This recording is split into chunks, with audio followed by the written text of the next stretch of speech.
Acto cuarto. Un nuevo despertar. Desde que las principales creencias del cristianismo y judaísmo han suprimido la existencia de la reencarnación desde hace siglos, se le ha dado muy poco interés en el occidente. Pero en el siglo XIX, todo eso estaba a punto de cambiar. El lugar, un pueblo al norte de Nueva York, como a 30 kilómetros de Rochester, el año 1848. El pequeño y muy apacible Hamlet de Hinesville es un lugar muy tranquilo y sin muchos eventos, como cualquier otro pueblo.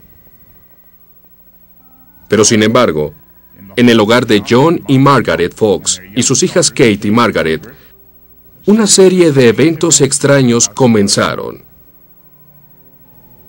Tuvieron inicio a mediados del mes de marzo. La familia comenzó a ser molestada por ruidos extraños. Después, en marzo 31, la hija más joven, Kate, retó a la fuerza extraña e invisible. En respuesta a los fuertes golpes que escuchaba ella, tronó sus dedos como respuesta.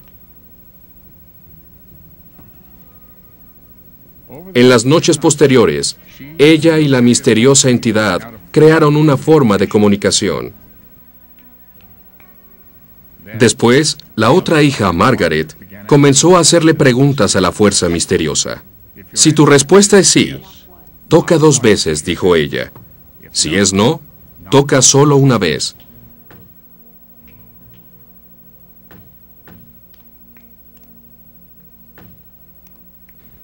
Y así, durante un periodo de noches, se supo que el espíritu de la casa era el de un hombre que había sido asesinado en una de las habitaciones y enterrado en el sótano.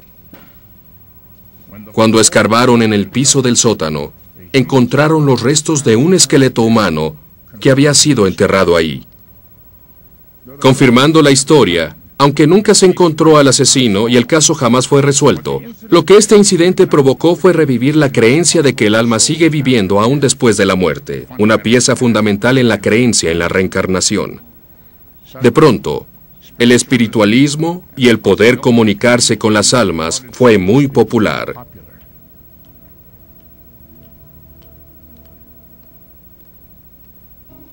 Información adicional acerca de la reencarnación vino del otro lado del mundo.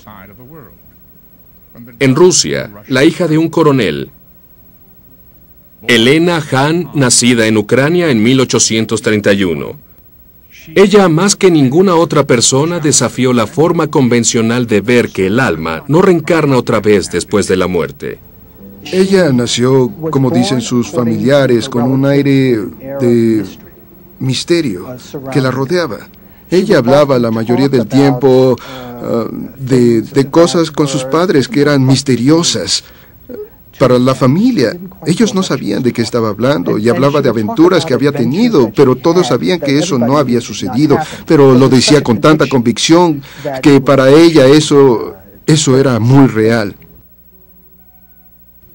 Cuando era adolescente, Elena Hahn se casó con un hombre militar que le llevaba 20 años. Él era el general Nikifor Blavatsky. Así sucedió que la simple Elena Hahn se convirtió conocida para el mundo como Elena Blavatsky, que sería una de las fuerzas más grandes y con mayor influencia detrás de la popular y renaciente creencia de la reencarnación. Desesperada e infeliz con su matrimonio, Madame Blavatsky abandonó a su esposo e inmediatamente comenzó a viajar por el mundo en busca de aventuras. La fuerza que la motivó fue buscar las doctrinas religiosas del Oriente. Ella viajó por todo el mundo, incluyendo Norteamérica, Europa, Egipto, el Medio Oriente, India y el Tíbet.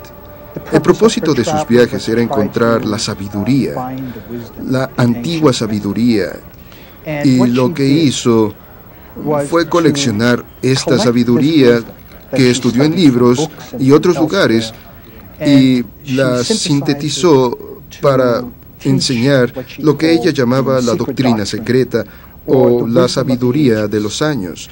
A lo que ella llegó es que esta es la principal religión de la maldad de la humanidad y la verdad es que esta sabiduría fue recolectada o corrompida por otras religiones y fue retenida toda o parte de ella.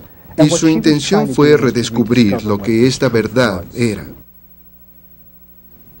En el año 1873, Madame Blavatsky llegó a los Estados Unidos y encontró al país en una búsqueda desesperada de adoración, siguiendo las extrañas experiencias de la familia Fox que sucedieron al norte de Nueva York.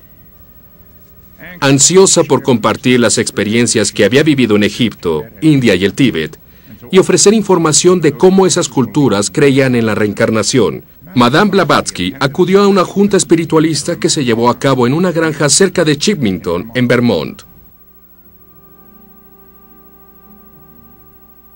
Ahí conoció al coronel Henry Steele Olcott, y los dos comenzaron una amistad inmediata. En septiembre de 1875, Blavatsky y Olcott fundaron una sociedad teológica, una organización dedicada al estudio del ocultismo, religiones ancestrales y al proceso de reencarnación.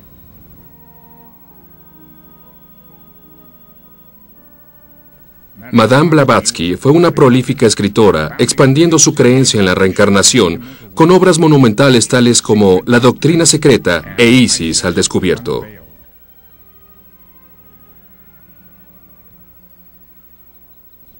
Madame Blavatsky y el coronel Olcott finalmente mudaron la sociedad teológica a la India, donde podían estar más cerca de los maestros hindúes de quienes ellos querían aprender más. En 1884 se mudaron a Europa. 7 años después, el 8 de mayo de 1891, Madame Blavatsky murió en Surrey, Inglaterra. ¿Cuál es su legado hoy en día como una de las primeras exponentes occidentales de la reencarnación y la transmigración del alma? Cada uno de los escritores que hablan algo acerca de la reencarnación le deben un cierto agradecimiento a Blavatsky. La señora Blavatsky es ella quien nos ha dado la definición de lo que es la reencarnación.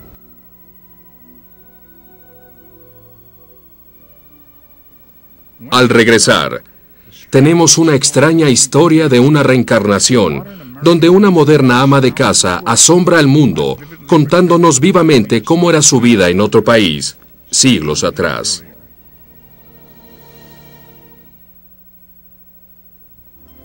Acto quinto. Ciclos de inmortalidad. Es uno de los más grandes misterios y una de nuestras más antiguas búsquedas. Hemos vivido antes y persiguiendo a la muerte. Regresamos y vivimos de nuevo.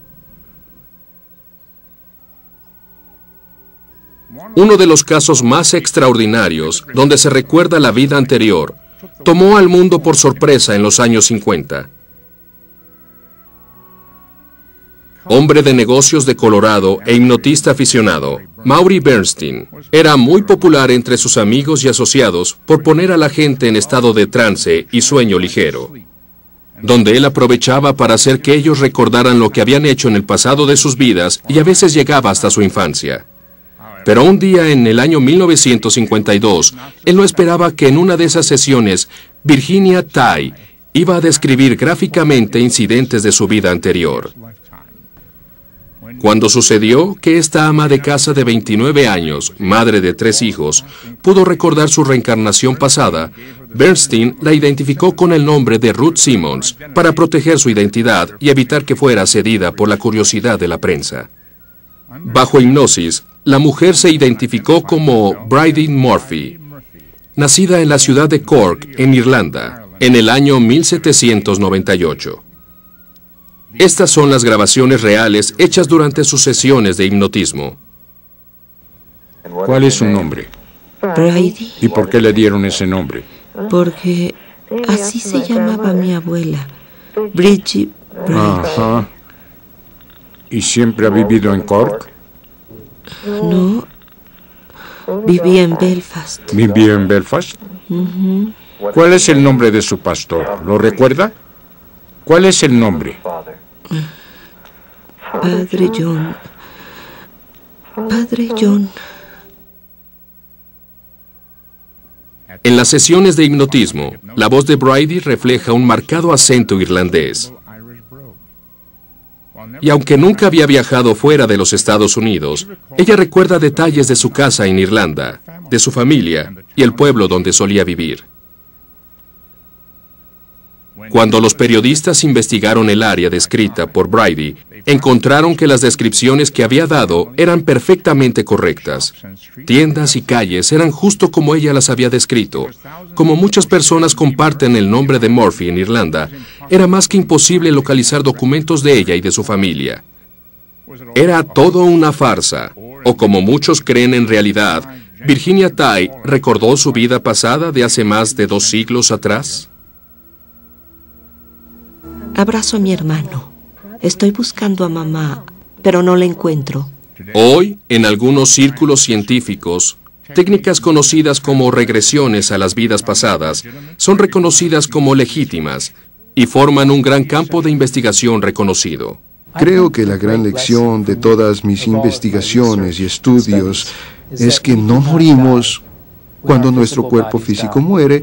Una parte de nosotros continúa, llámelo como quiera, conciencia, alma, espíritu, continúa hacia la eternidad. Existe un famoso místico, Sam de Sab, que decía hace siglos que no somos seres humanos aquí teniendo una experiencia espiritual, sino que somos seres espirituales teniendo una experiencia humana. Tengan el quirófano listo. Por favor, abran paso. Necesita más sangre. Durante la muerte clínica, muchos han descubierto que son capaces de verse a sí mismos desde fuera como si fueran otra persona. Algunos han descrito lo que sucede en el quirófano mientras sus corazones han dejado de palpitar, o los doctores los han considerado muertos. Oh, la perdimos. Pueden decir lo que está pasando en otra parte del hospital o en otra parte de la ciudad o en otra parte del mundo. Y de hecho esto es verdad. Como una mujer que, mientras estaba muerta en emergencias, podía escuchar lo que estaban hablando cuando estaban llenando el certificado de defunción. Así que este es un ejemplo de investigación científica que nos muestra que hay continuidad de la conciencia después de la muerte. Posiblemente nunca tengamos la respuesta de qué nos pasa después de fallecer, hasta que la muerte misma nos lleve. Si vemos y consideramos la información que ha sido legada a nosotros por siglos, tal vez el misterio de la vida después de la muerte no sea tan oscuro como muchos dicen que puede ser. La muerte quizá no sea el final, sino el principio de un nuevo ciclo en el proceso de la vida misma.